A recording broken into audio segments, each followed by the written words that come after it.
I, Jason, 46, male, got married to Darlene, 45, female, about 2 years ago, and honestly, it's been one of the best decisions of my life. But getting to the point wasn't easy for either of us, especially Darlene. She had been through the ringer in her previous marriage with her ex-husband, Tom, 49. They were together for over 15 years, and it was 15 years too long, if you ask me. Tom was a real piece of work. He was the textbook definition of a toxic and emotionally abusive husband. I could tell from the way Darlene would talk about her past that Tom really did a number on her. She's the sweetest woman, but you could see the scars he left on her, even if they weren't physical. One of the first things she told me about him was how he used to belittle her in front of others. There was this one instance where they were at a dinner party with friends and Darlene was sharing a story about something that happened at work. Tom interrupted her in the middle of the story, laughing, and said, "Oh, Darlene is so important at her job. If she didn't show up, no one would ever get their coffee." Can you imagine how humiliating that must have been for her? And of course, he played it off as a joke. But it was clear to everyone that it was meant to hurt. Darlene told me she wanted to disappear right then and there. But the worst part was how he controlled every aspect of her life. He was always paranoid and would accuse her of cheating whenever she talked to another man, even if it was just the cashier at the grocery store. He'd demand to know who she was calling and where she was going at all times. If she was even a few minutes late coming home, he'd berate her with questions and make her feel guilty as if she was out doing something wrong. There was this one time when her car broke down on the way home from work, and she called him to let him know that she'd be late. Instead of offering help or concern, he accused her of lying. And let me tell you, the gaslighting was next level. Darlene would confront him about his behavior and he'd twist it around so that she felt like she was the one in the wrong. He'd say things like, "You're too sensitive," or "You're imagining things." There was this one time when she caught him having lunch with another woman, and when she confronted him, he told her that she was paranoid and insecure, even though the evidence was right there. He somehow convinced her that she was overreacting, and she ended up apologizing to him. Can you believe that? I think one of the most heartbreaking things she told me was how he'd make her feel worthless whenever she tried to leave. Darlene is a strong woman, and she has tried several times to break free from him. But Tom would tear her down, saying things like, "You'll never find anyone better than me," or "No one else will want you after all these years." He had her so convinced that she didn't deserve better and that she stayed over for 15 years believing his lies. I met Darlene when she was still married to Tom. We were both part of this local walking club, and honestly, that's where it all started. We'd see each other regularly on these walks, and over time, we just kind of clicked. She was so easy to talk to, one of those people who make you feel comfortable right away. It wasn't long before our friendship grew into something really meaningful for both of us. We'd chat about everything during those walks, from our favorite movies to more personal stuff like our families and the struggles we'd been through. But of course, Tom didn't like that one bit. He had this intense jealousy that was pretty obvious from the get-go. At first, I didn't really understand why Darlene would go quiet for days at a time. She'd suddenly stop responding to my texts or wouldn't show up to our walking group meetings. I was confused and honestly a bit hurt. But I figured she had her reasons. Eventually, she told me that Tom had a problem with our friendship. He'd get furious whenever he found out we'd been talking or that she'd been out walking with the group, especially if I was there. He accused her of having feelings for me, which at that point she didn't. We were genuinely just friends, but in Tom's twisted mind, any man who showed her attention was a threat. There was this one time I remember clearly. Darlene and I had just finished a walk and we stopped by a cafe to grab a coffee. It was all innocent. We were just chatting about how nice the weather was and making small talk. But apparently someone Tom knew saw us and mentioned it to him later. The next thing I know, Darlene's disappeared off the face of the earth for nearly a month. When she finally resurfaced, she told me that Tom had gone off the rails, accusing her of cheating and demanding that she stop talking to me altogether. He even went as far as to take her car keys. To him, the fact that we enjoyed each other's company was enough to set him off. What really got to me was how she'd apologize every time she pulled away. She'd say things like, "I'm sorry, Jason. I just can't handle the drama at home right now." It was clear that she was trying to avoid conflict, but it broke my heart to see her so trapped. I tried to reassure her, telling her that I'd be there whenever she was ready to come back and that there was no pressure. But it was obvious that the situation with Tom was eating her alive. The more I learned about Tom and his behavior, the more protective I felt over Darlene. She didn't deserve any of it. She was always so kind and considerate, going out of her way to make sure everyone else was okay, even when she was dealing with so much. I think that's what made it all the more painful to see her pulled away from things she loved because of Tom's insecurities and control issues.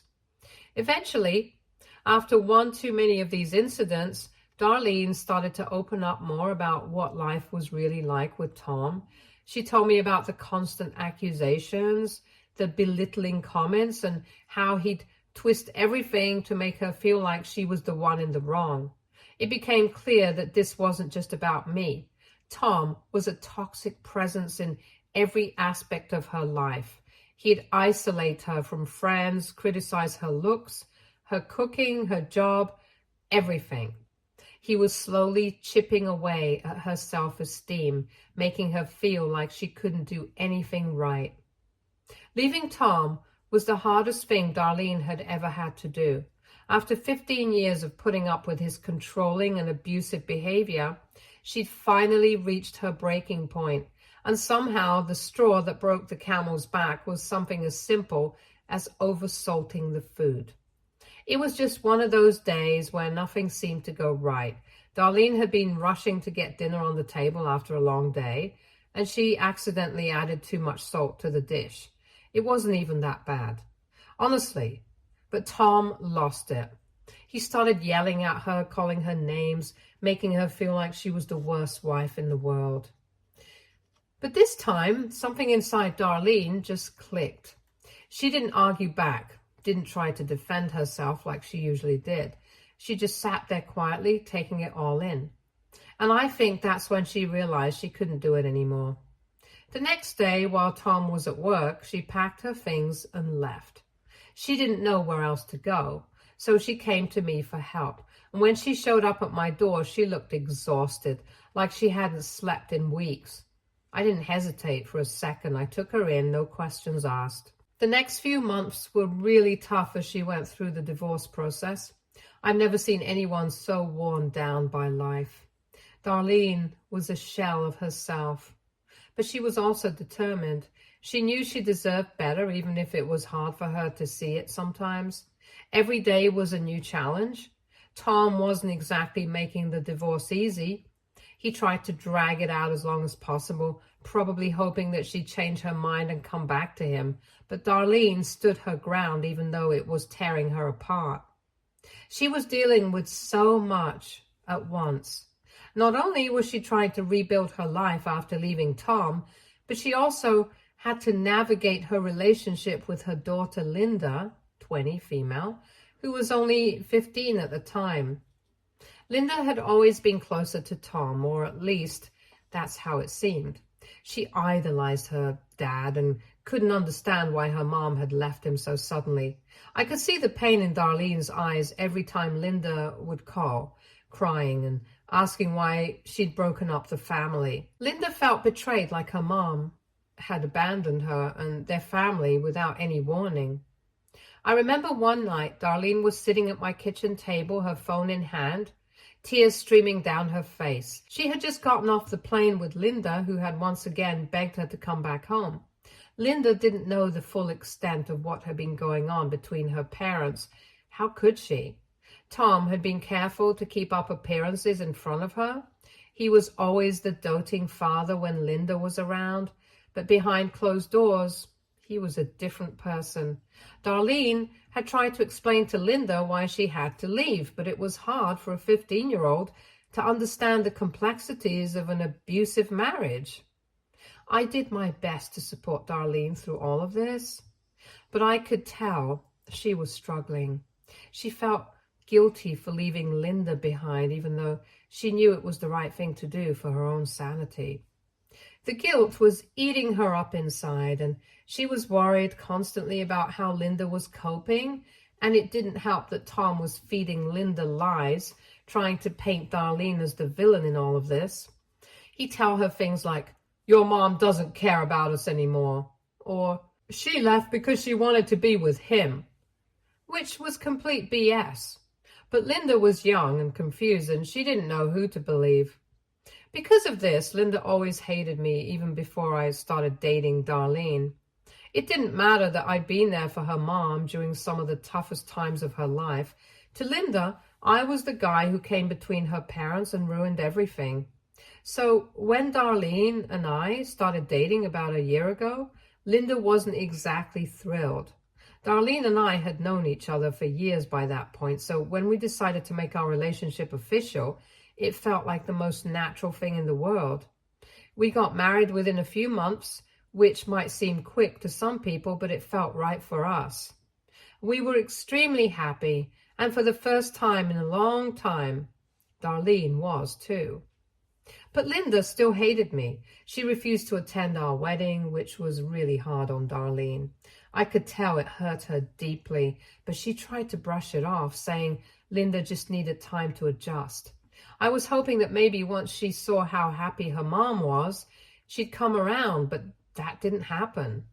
Linda kept her distance, barely speaking to either of us unless she had to. Then, about a year ago, Darlene lost her job. It was completely out of the blue. Her company went under, and just like that, she was out of work.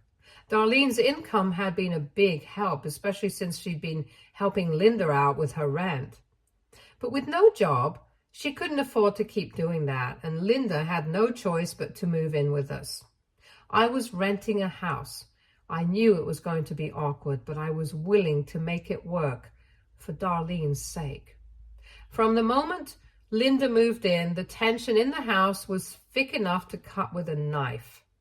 She didn't want to be there, and it was obvious that she blamed me for it, even though I had nothing to do with her mom losing her job. I tried to be friendly, to give her space, but it didn't seem to matter. She avoided me like the plague and would only talk to Darlene when I wasn't around. If I walked into a room, she'd either leave or just sit there in complete silence, scrolling through her phone. Last week was my birthday, and honestly, I wasn't expecting much. I know at my age, birthdays aren't supposed to be a big deal, but I've always loved them. There's just something about having a day that's all yours, you know? I don't need anything fancy. A small celebration with the people I care about is more than enough. So I was actually looking forward to it, even if it was just going to be a quiet evening with Darlene, neighbors, and friends from all over the town. I wasn't expecting anything from Linda, to be honest. Given how things had been between us, I figured she'd either ignore the day completely or just stay out of sight until it was over. But after I cut the cake and was sitting around with Darlene and two of my closest friends, Linda walked into the room. She had this look on her face that I couldn't quite read, something between determined and distant, and she was holding a small card. I'll admit I was caught off guard for a split second. I thought maybe this was a turning point, that maybe, just maybe, Linda was ready to put the past behind us and try to start fresh. So when she handed me the card, I was genuinely surprised. Darlene looked just as shocked as I felt, and there was this moment of hope that maybe things were finally starting to change. I smiled at Linda, trying to convey how much the gesture meant to me, and I could see Darlene's eyes light up with cautious optimism. It felt like a big deal, like maybe we were finally getting somewhere. But then I opened the card. My heart dropped the moment I read the words inside. Inside of a message of goodwill or even just a simple happy birthday, the card said, "I hate you for marrying my son, and I hope you—" I couldn't believe it. I just stared at the words, my mind struggling to process what I was seeing. It felt like a punch to the gut, like all the progress I thought we might have been making was just an illusion. I was heartbroken. I didn't know what to say or do. The room fell into this awkward, tense silence. My parents, who had been laughing and chatting just moments before, looked completely uncomfortable. And Darlene, she was just devastated. I could see the pain in her eyes as she realized how much Linda's words had hurt me. She reached out to take the card from my hands, as if hoping that by taking it away, she could somehow erase the damage it had done. I went to my room, shut the door, and didn't come out for the entire evening. I just couldn't face anyone after what had happened. I felt humiliated in front of the people I loved, especially on what was supposed to be a happy day. As I sat there alone, the reality of the situation hit me hard. Linda's words kept playing over and over in my mind, and I realized that I couldn't keep living like this. The constant tension, the disrespect, it was too much. After everyone left, I went to Darlene. I was still shaken, but I knew I had to do something. I told her that I couldn't take this disrespect anymore and that it was time for Linda to move on. I didn't want her living in our home if she couldn't at least try to be civil. It wasn't an easy conversation to have, and I could see the pain in Darlene's eyes as I spoke. But to my surprise, she agreed with me. She knew things couldn't continue the way they were, and as much as it hurt her, she understood where I was coming from. The same evening, we sat Linda down to tell her that she had a month to find a new place and move out. She was confused at first, like she didn't understand why we were doing this, but then the reality of it sunk in, and she exploded. She yelled at Darlene, accusing her of being a horrible mother and of choosing me over her own daughter. It was brutal. Linda was in tears, and Darlene looked like she was about to break down herself. But we both knew this was the right decision, no matter how painful it was. But that wasn't the end of it. We live in a small town, and as these things often do, the story about what happened at my birthday spread like wildfire. I don't know who started it, but soon enough, everyone knew about the card Linda gave me and the fallout from it. It was like a ripple effect. Everywhere Linda went, people seemed to know what had happened. The folks in our town aren't exactly the best at keeping their opinions to themselves, so Linda started getting a lot of side-eye and judgmental looks. It wasn't long before this started to affect her work. Linda works at a local diner, and tips are a big part of her income. She used to do pretty well, but after the story spread, she started getting less and less. Customers who used to chat with her and leave generous tips began to avoid her, and when they did tip, it was barely anything. I think people were shunning her, silently judging her for what she'd done. In a way, it felt like they were taking my side, even though I hadn't wanted it to go this far. Yesterday, I was sitting in the living room, minding my own business and watching some TV, when Linda came in. I wasn't expecting much, honestly. I was just trying to get through the day without any more drama. But then she surprised me. She came right up to me and with this serious look on her face, apologized. She said she was really sorry for everything she had done, especially that awful card on my birthday. Linda admitted that she had been out of line and that she realized how much her actions had hurt me. It was like a different person was standing in front of me, not the angry, resentful girl I'd been dealing with for so long. She told me she was scared that the way things were going, she'd end up alone and broke if she didn't fix things with me. Hearing that from her was like a punch to the gut. For a moment, I just sat there trying to process what she was saying. Part of me wanted to forgive her right then and there, to just let go of all the hurt and start fresh. But then another part of me remembered everything that had happened, how she'd treated me, how she'd made Darlene and me feel like we were constantly walking on eggshells in our own home. So I told her that it was too late. I told her that I'd reached the end of my rope and that I couldn't keep going through this cycle of hope and disappointment. I tried to keep my voice steady, but I think she could hear how tired I was, how drained this whole situation had left me. Linda didn't say much after that. She just nodded, looking like she was about to cry, and walked out of the room. After she left, I just sat there feeling, well, I'm not even sure what I was feeling. Part of me felt relieved, like maybe I'd finally put my foot down and taken a stand for myself. But another part of me felt guilty, like maybe I should have been more open to giving her another chance. I mean, she did apologize, and I could tell she was being sincere.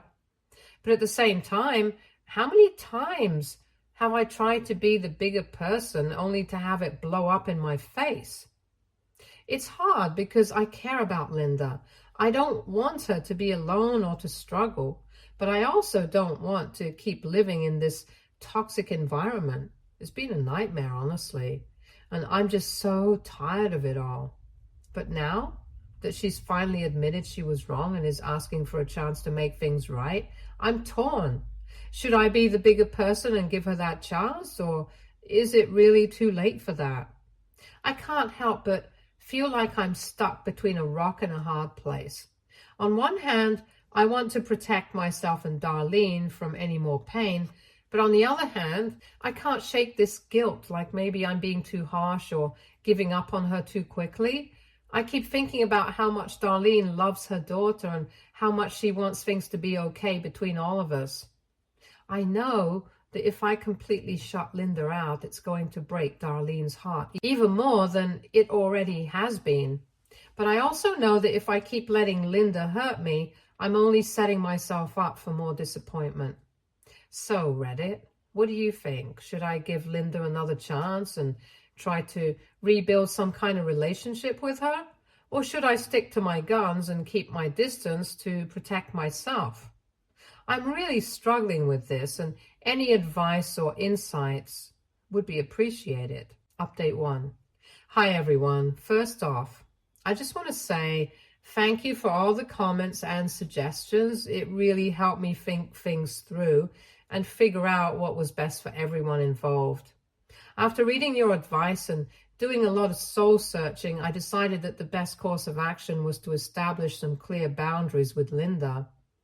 It wasn't an easy decision, but I realized that while I care about Linda and want her to be okay, I also have to protect my own peace of mind. So I sat her down and told her that she would always be a part of the family because she's Darlene's daughter, and that's something that won't change. But I also made it clear that she couldn't stay at our home anymore. The toxic atmosphere was just too much for me to handle, and I knew I couldn't continue living like that. When I told Linda, she didn't take it well. She begged and cried, trying to convince me and Darlene to let her stay. It was heartbreaking to watch, especially seeing Darlene struggle with the decision. As a mother, it was incredibly tough for her to see her daughter in that state. But she stood by me because she knew that this was necessary for all of us.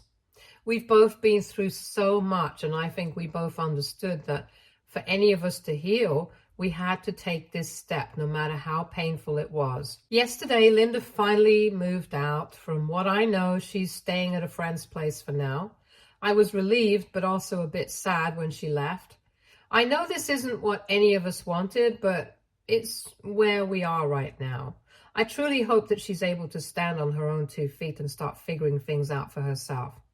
She's still young, and I believe she can turn things around if she really puts her mind to it. One of the hardest parts about this whole situation has been seeing the toll it's taken on Darlene. She's been stuck in the middle trying to support both me and her daughter, and I know that's been incredibly difficult for her. Now that Linda's moved out, I'm hoping we can start to heal and maybe even strengthen our relationship.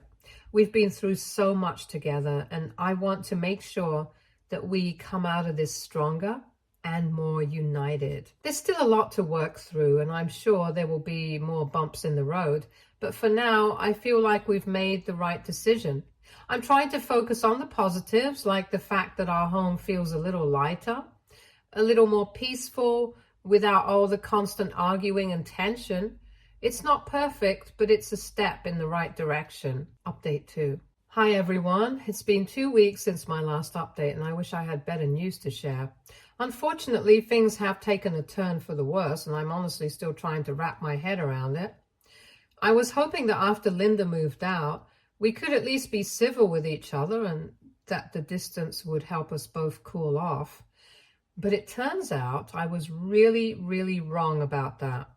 So here's the big news. I found out from a friend that Linda has been making some very serious allegations against me. Apparently, she's telling people that she didn't leave my house because of the tension between us or the boundaries I set. No, according to her, she left because I was flirting with her and being inappropriate.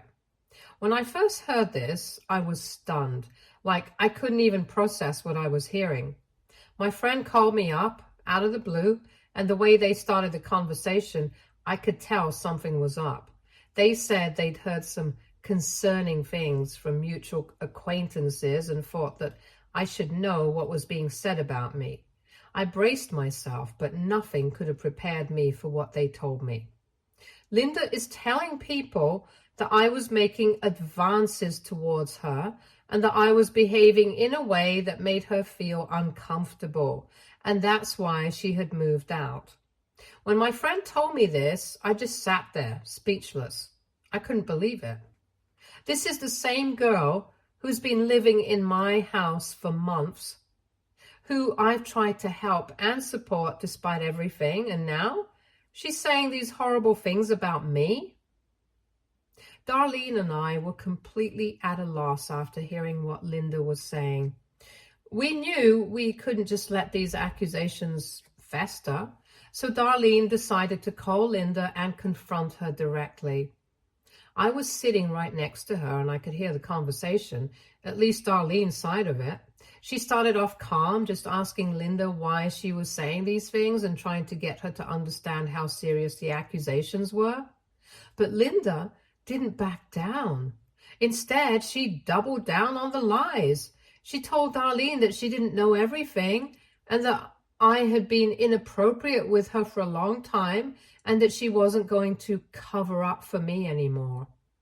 Hearing that was like a punch to the gut. I could feel my stomach drop as Linda kept insisting on these lies. I could see the pain on Darlene's face as she tried to reason with her, to remind her of all the times I tried to help her, of how much we'd done for her. But Linda just wouldn't budge. She kept saying that Darlene didn't know the whole story and that she was only speaking the truth now. I don't know where we go from here. The accusations are out there now. And Linda isn't backing down. She's even telling more people that she's been enduring my so-called inappropriate behavior for a long time. Do you guys have any suggestions? Update 3. Hi everyone, it's been over a month since my last update and I just wanted to fill you in on what's been happening, or rather not happening. Honestly, I was expecting some kind of resolution or at least more drama given everything that's gone down, but things have been strangely quiet on the Linda front. I didn't need to take any action because out of nowhere, Linda just stopped spreading those awful allegations about me. I didn't hear any more rumors and people stopped giving me those sideways looks that were starting to make me paranoid. Well, that peace didn't last as long as I'd hoped. Yesterday, I found out why Linda had a sudden change of heart, and let me tell you, it threw me for a loop. Turns out, The reason Linda stopped spreading those lies wasn't because she had a change of heart or decided to do the right thing. Nope. It was because Darlene agreed to pay her rent for a whole year to keep her quiet. I asked Darlene why she'd do something like this without even discussing it with me first. She said she's just tired of the fighting, the accusations, and the toxic environment that's been hanging over us for months. She told me she's lived her entire life in complicated, toxic situations, first with Tom and now with this, and she just doesn't have it in her anymore to keep battling. I still don't agree with her decision, and I'm not thrilled about the idea of essentially paying off Linda to keep the peace. But after thinking about it and talking it out with Darlene, I've decided to let it go. I love Darlene, and I don't want this to drive a wedge between us. I'm going to focus on moving forward with Darlene and trying to rebuild our life together without the constant shadow of Linda's drama hanging over us. Hopefully, this is the last of it. Thanks again, everyone. Your support has meant more than I can say. Stay tuned for more stories from our girl relationships.